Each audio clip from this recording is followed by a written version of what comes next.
Alhamdulillahilladzi anzalal Qur'ana fi syahri Ramadan hudan linnasi wa bayyinatin minal huda wal furqan.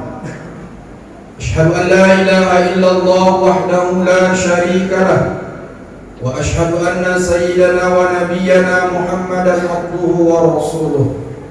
Allahumma salli ala sayyidina Muhammad wa ala alihi wa ashabihi ajma'in. Amma ba'd. Sama kita hormati yang kita muliakan Bapak-bapak pengurus Badan Kemakmuran Masjid Al-Ikhlas Jalan Sejarah. Sama kita hormati yang kita muliakan orang-orang tua kami, ayahanda, ibunda, bapak-bapak, ibu-ibu, atuk-atuk, nenek-nenek, remaja dan remaji, serta anak-anak kami yang di luar. Insyaallah semua kita dalam naungan dan lindungan Allah Subhanahu wa ta'ala. Amin ya rabbal alamin. Bersyukur kita kepada Allah dengan memperbanyak ucapan syukur alhamdulillah rabbil alamin. Bersolawat kita kepada Rasulullah dengan memperbanyak ucapan salawat. Allahumma salli ala sayyidina Muhammad wa ala ali sayyidina Muhammad. Bapak-bapak, ibu-ibu, orang-orang tua kami, jamaah yang dimuliakan Allah Subhanahu wa ta'ala. Pada malam hari ini kita telah memasuki malam yang ke-20. Artinya ini babak-babak terakhir, babak-babak final di dalam melaksanakan berbagai macam ibadah kita selama bulan suci Ramadan. Maka kalau sudah babak final, ini tidak banyak lagi orangnya. Orangnya itu adalah orang-orang pilihan. Dan alhamdulillah, kitalah yang berhadir pada malam ini menjadi orang-orang yang pilihan itu. Mudah-mudahan kita mendapatkan gelar takwa di sisi Allah Subhanahu wa ta'ala. Bapak Ibu jamaah yang dimuliakan Allah Subhanahu wa ta'ala, dalam surat Al-Baqarah yang saya bacakan ketika tadi menjadi imam, surat Al-Baqarah ayat 185, Allah menyebutkan bahwa Al-Quran itu diturunkan pada bulan suci Ramadan. Salah satu fungsi dari Al-Quran adalah menjadi petunjuk pedoman bagi manusia. Timbul pertanyaan kita, Ustaz, bagaimana Al-Quran itu supaya bisa menjadi petunjuk bagi kita, Ustaz? Gampang saya bilang. Bagaimana caranya, Ustaz? Laksanakan saja protokol kequranan. Apa itu protokol kequranan? 3M. Mencuci tangan, memakai masker, jaga jarak. Itu dia. Jadi itu apa? Itu protokol apa? Kesehatan. Masih nyambung lagi bapak-bapak. Kupikir kalau 20 udah tulalin semua. M yang pertama, Al-Quran itu bisa menjadi petunjuk bagi manusia, menjadi way of life dalam kehidupannya, menjadi guidance dalam hidupnya, menjadi style dalam hidupnya. Maka dia harus melalui tahap yang pertama, yaitu membaca, atau yang disebut dengan qiraat. Baca Al-Quran ini kan Bu, gampang-gampang susah. Apalagi mohon maaf, kadang-kadang udah tua baru obat, baru penting lah rasanya baca Quran. Baca Quran itu Pak, dimulai dari kecil. Ustaz, kami udah tua macam mana? Masih ada kewajiban kita untuk tetap bisa baca Al-Quran. Bagaimana caranya, Ustaz? Bilang sama BKM, Ustaz Sabarudin, Ustaz Saifuddin, kami mau belajar Quran yang tua-tua ini. Buat program di masjid. Kata Ustaz Sabarudin, dari mana dananya? Aku Ustaz yang ngasih, Ustaz. Tenang aja Ustaz.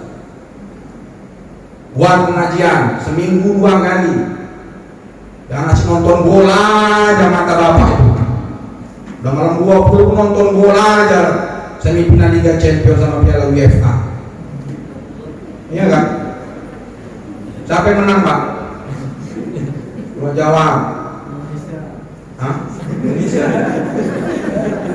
Indonesia liganya udah kena corona. Jadi baca Al-Quran itu dimulai dari kecil. Maka anak-anak ustaz yang di luar, kalian yang di luar, dengar. Sekaranglah waktu kalian bisa belajar Al-Quran. Karena kalau sudah tua payah menurut ini. Betul kan? Apalagi yang rompong. Kata ustaz itu, idza jaa nasrullahi wal fath. Coba Pak. Ija, bukan ijawa, ida. Ini giginya atas sama bawah, sama lidahnya di tengah-tengah. Ida. Coba Wah, sekali lagi Wah. Ija, wah. Ustaz itu macam mana Ustaz? Aku kan udah ompong Ustaz. Ompong Ustaz tuh rupanya. Wah, ompong. Tak bisa lagi baca Quran. Jadi sebelum ompong masih gigi kita penuh, belajarlah baca Al-Quran. Al-Quran ini dibaca nih Pak sering-sering, minimal 1 hari 1 juz. Istilah anak-anak sekarang, anak-anak hijrah sekarang, one day one.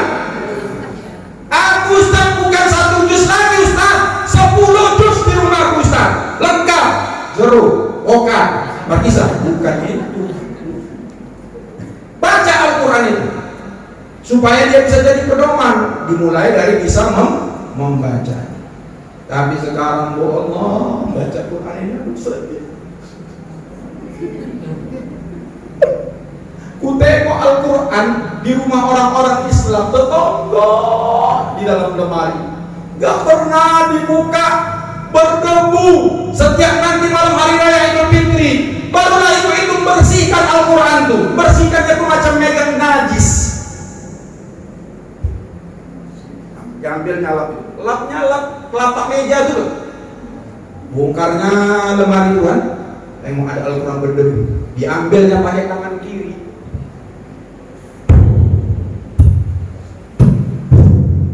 Taruhnya balik. Itu Al-Quran tuh kalau punya kaki sama tangan ditepukan yang enggak ikut. Gak pernah dibaca.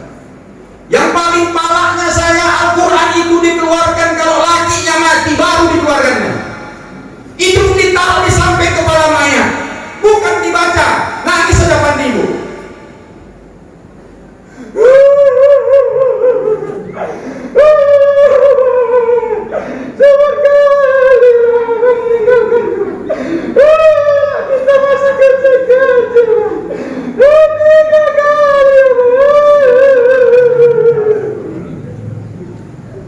Bukan dibacakan hanya asing.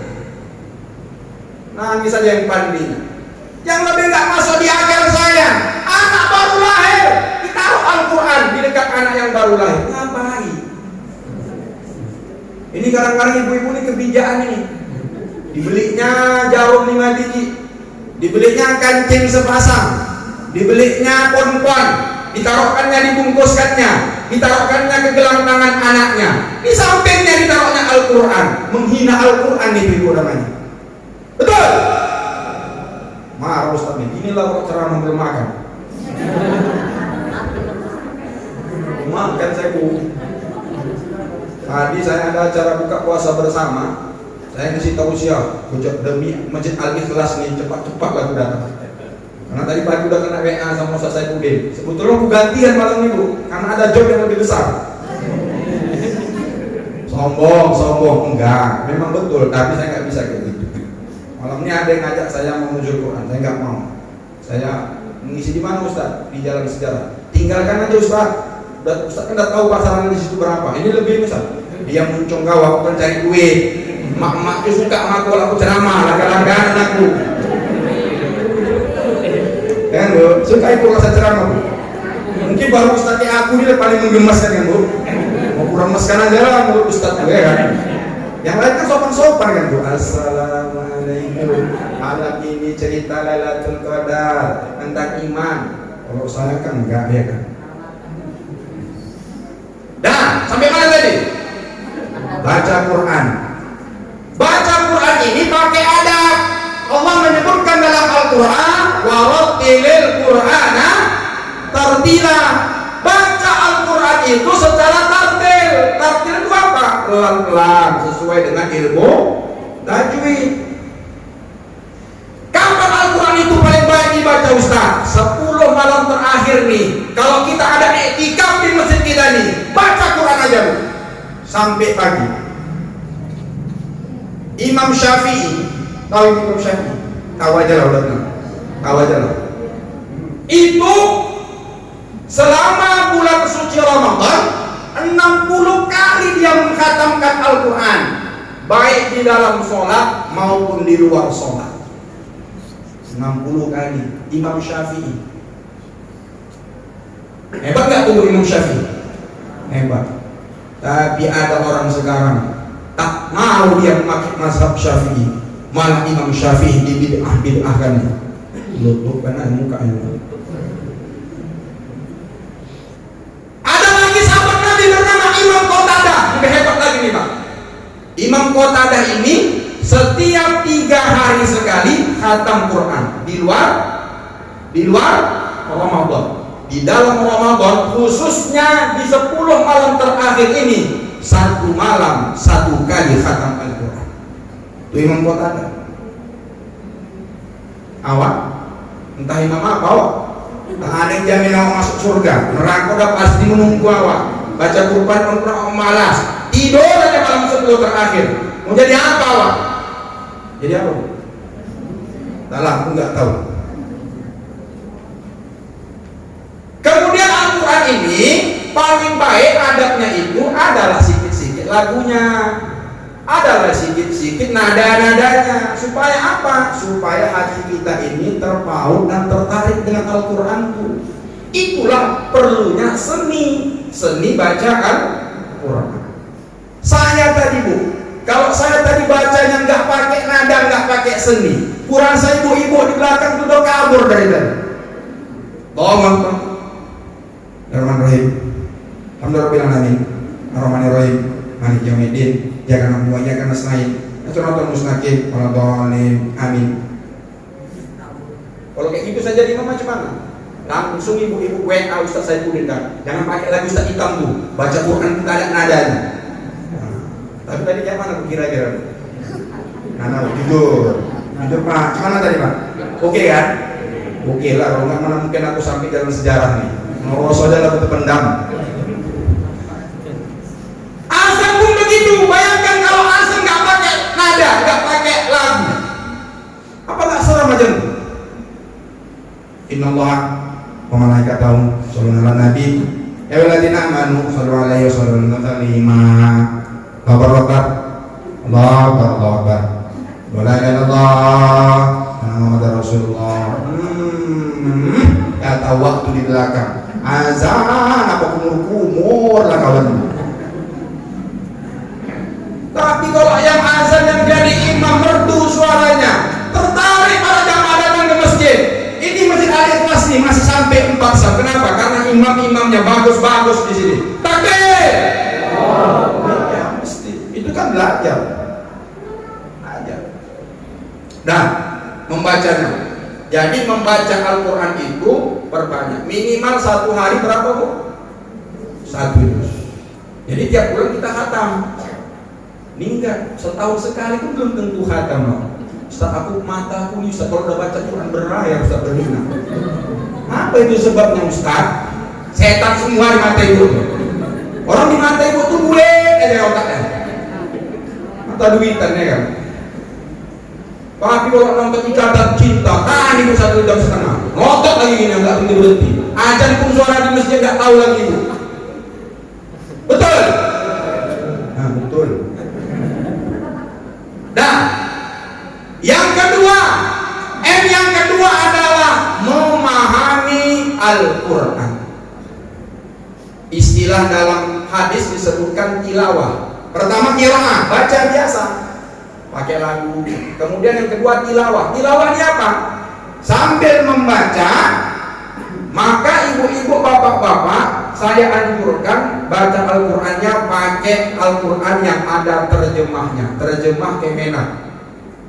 Supaya apa? Bisa kita pahami apa maksud Al-Quran yang kita baca. Ada kan Bu? Ada. Di sini ada Al-Quran, saya tengok, baca. Supaya apa? Supaya kita bisa memahami Al-Quran tahap awal. Tapi tak cukup saja dengan membaca Al-Quran itu terjemahannya. Langkah berikutnya bagaimana Ustaz? Tadabbur. Maka ditafsir Al-Quran itu. Maka kalau ada pengajian kuliah subuh, ada pengajian tafsir, datang Ibu supaya jangan salah paham. Sekarang orang banyak salah paham terhadap Al-Quran. Lain yang dimaksud Al-Quran, lain yang kita maksudkan. Kenapa? Karena kita memahami Al-Quran berdasarkan akal pikiran kita saja. Sekarang banyak tuh aliran-aliran pengajian-pengajian, kumpul 10 orang, dibacanya satu ayat. Menurut Bapak, ayat ini maksudnya apa? Oh, menurut saya gini. Bapak, menurut saya gini. Bapak, menurut saya gini. Kalau ada pengajian seperti ini pengajian batil. Kenapa? Rasulullah bersabda dalam sebuah hadis, "Man fasarul Qur'ana bi ra'yihi falyatabawwa maq'adahu 'alan nar." Barang siapa yang menafsirkan Al-Quran itu sesuai dengan akal pikirannya saja, bukan menurut pendapat ulama yang muktabar, maka dia sesungguhnya telah menyiapkan tempat duduknya dalam api neraka. Anak-anak muda, ini banyak anak-anak muda nih, jangan salah ngaji. Ustaz-ustaz di Lipuan nih banyak yang bagus-bagus. Ikuti pengajian-pengajian mereka. Jangan salah memahami Al-Quran. Nah, yang ketiga, puncak daripada Al-Quran itu bisa menjadi petunjuk bagi manusia adalah dengan mengamalkan. Kita baca dengan suara cantik, hati kita terpikat, kemudian kita pahami dengan mengetahui artinya, dengan kita melihat penjelasan para ulama, maka setelah itu kita mengamalkannya. Inilah yang paling berat. Ketika seseorang tidak menjadikan Al-Quran sebagai petunjuk dalam hidupnya, dia bisa baca Quran, dia tahu Al-Quran itu perintahnya begini, larangannya begini, tapi dia tidak sanggup untuk mengamalkan. Contoh, dikasih contoh yang gampang aja. Allah menyebutkan dalam Al-Quran, "Ahallallahul bai'a wa harramar riba." Apa itu maksudnya? Itu tentang apa itu? Tentang riba. Ini banyak yang kena ini, banyak yang kena. Banyak yang kena ini. Banyak yang kena ini. Betul. Kalau saya tanya dari ujung ke ujung sampai ke belakang, siapa yang hari ini rekening tabungannya cuman ada di bank syariah? Ada? Kan? Tuh. Tengok, betul aku bilang.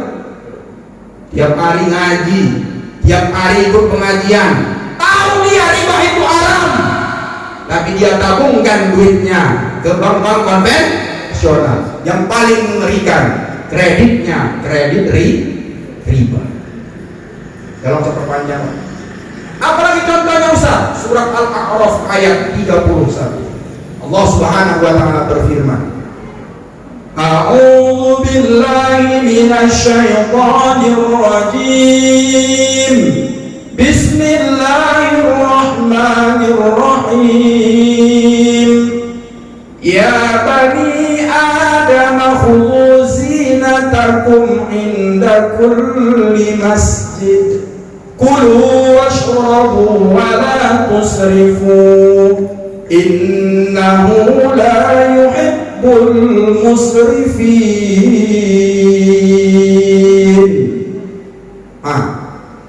Bagus bacaannya. Saya tahu itu maknanya dan sudah saya amalkan langsung. Ayat ini tentang apa? Anda nggak tahu kan? Nggak tahu kan? Saya kasih tahu langsung amalkan. Pulang dari sini besok langsung amalkan. Jangan tunda-tunda. Ayat ini maksudnya adalah Allah memerintahkan kepada anak Adam, Allah memerintahkan kepada manusia, orang-orang yang beriman, kalau mau masuk ke dalam masjid pakai baju yang paling cantik.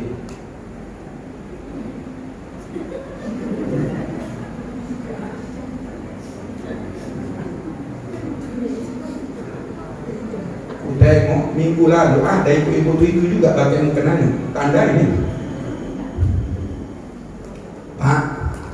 Pak, jujur ya Pak. Bapak tadi sholat kemari, bajunya siapa yang nyiapkan? Ambil sendiri apa itu? Nah, jawab Pak, jawab. Jujur Pak, jujur. Imam Lailatul Qadar, berbohong lipat ganda juga. Coba Pak. Tadi kita waktu mau pergi sholat ke Masjid Al-Ikhlas ini, siapa yang menyiapkan bajunya? Diambilkan ibu atau ambil sendiri? Allahu Akbar. Ya Allah. Kalau udah diambil sendiri, itu pasti bajunya nggak yang terbaik itu Pak. Betul? Tapi kalau ibu yang mengambilkan seperti saya, digosokkannya, dipilihkannya, Abi malam ini ada Al-Ikhlas kan, ibu-ibu itu cerewet. Kalau bajunya kusuk-kusuk yang gak cantik, habis nanti Umi maki-maki, difitnah orang tuh, tak terurus, tak tuh banyak kali cakapnya katanya. Kira-kira ibu tengok pakaian ini macam mana? Oke kan? Saya langsung amalkan. Bu! Tinggalkan, pergi setan. Ibu jangan terlalu berharap bapak mau ke masjid. Kenapa? Ibu nyuruh bapak pun udah salah. Bang, iya bang, masjid. Udah tua pun mau mati aja pun. Tuh wujud batin bapak. Maksudnya ibu bagus mau nyuruh bapak ke masjid, tapi nyuruhnya salah. Tengok lu, wajib di depan rumah kita tiap hari sholat ke masjid.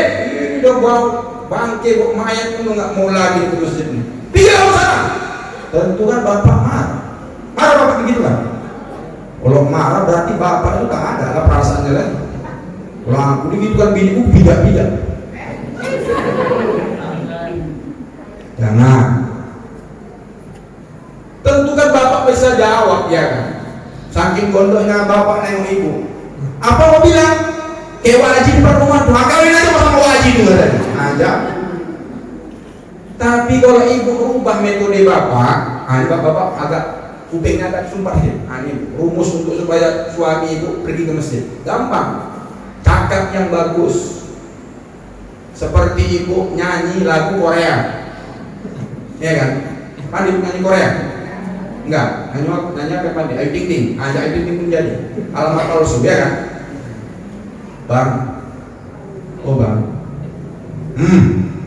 pikir abang ke masjid. Kau, abang kalau mau pergi ke masjid bang, nanti pulang sholat dari masjid nih bang, aku siapkan abang pisang goreng, aku buatkan abang kopi. Ini bang baju abang bang, pilih bang. Ada 4 ini bang, sarungnya bang, gajah dulu, mangga, robbani, sama gajah nungging bang. Pilih bang. Tentu kan semangat ya, yang ambilnya robbani. Kenapa? Bapak rupanya selera tinggi juga. Kalau kayak gini metode ibu pilihkan bajunya, ibu gosokkan bajunya, kan mantap. Ini enggak, bapak disuruh ngambil baju sendiri. Ya kayak malam ini lah datang, baju kusut-kusut, pakai baju kaos, nggak pakai peci. Cemana? Diambilnya asal-asal ambil, sambil mendongkol. Memang tadi si putek ini mencerewet lah dulu, diambil bajunya, dipakai aja baju kaos. Di belakang tulisan nomor 2, waktu itu sedang pemilihan umum presiden. Di Masjid Al-Ikhlas ini pendukung 01 semua, betul? Walaupun kalah, kasihan deh lo. Allahu Akbar. Di depan pula dia, sementara di belakang. Imbik tadi kawannya. Nomor 2 pulang atau nomor 1 tak khusyuk orang. Makanya makruh hukumnya pakai baju bergambar-gambar, bertulis-tulis, berwarna-warna yang terlalu mencolok, membawanya ke masjid, makruh. Maka ibu-ibu pun jangan sok-sok nanti kalian. Pakai mukena pun rinda-rindanya banyak kan ini, macam sari ini Ustaz dengan bunga-bunga. Ih, gak ada gunanya. Kalau anak gadis tadi umur 17 tahun nggak apa-apa ini. Pakai bunga-bunga nenek-nenek. Kenapa? Ini tato. Tapi nggak apa-apa lah, di malam Lailatul Qadar ku doakan yang janda-janda malam ini supaya cepat dapat duda-duda. Amin. Dudanya yang kaya, yang mau mati. Udah lah bu, capek kan buat orang ketawa. Berpahala buat orang ketawa. Kalau tak ketawa tadi, kalau serius sekali kurasa tikar. Ya. Nah, dari malam minggu saya mau izin mohon maaf. Nah, ini malam terakhir saya ngisi pengajian di sini. Mudah-mudahan diperpanjang kontrak saya hingga Ramadan yang akan datang. Tapi tak ada dua ustadznya ditengok. Entahlah tadi perpanjang atau enggak, itu tergantung ibu-ibu sama bapak-bapak. Kalau bapak-bapak ibu-ibu mau saya perpanjang di sini, jangan lupa like and share. Dah, belum kan? Belum ibu klik kan? Dah. Jadi Al-Quran itu 3M: membaca, memahami, mengamal.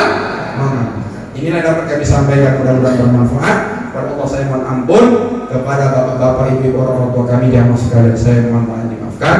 Atas nama pribadi dan keluarga saya mengucapkan maaf yang sebesar-besarnya apabila ada kata-kata saya selama saya mengisi 2 kali di masjid ini, ada kata-kata saya yang kasar, itu menyinggung perasaan ibu, karena memang wajar bu, karena saya makhluk kasar dan ibu-ibu dan bapak-bapak masih punya perasaan. Kalau saya makhluk halus kan nggak lain cerita dengan ibu. Terima kasih. Billahi taufiq wal hidayah. Wassalamualaikum warahmatullahi wabarakatuh.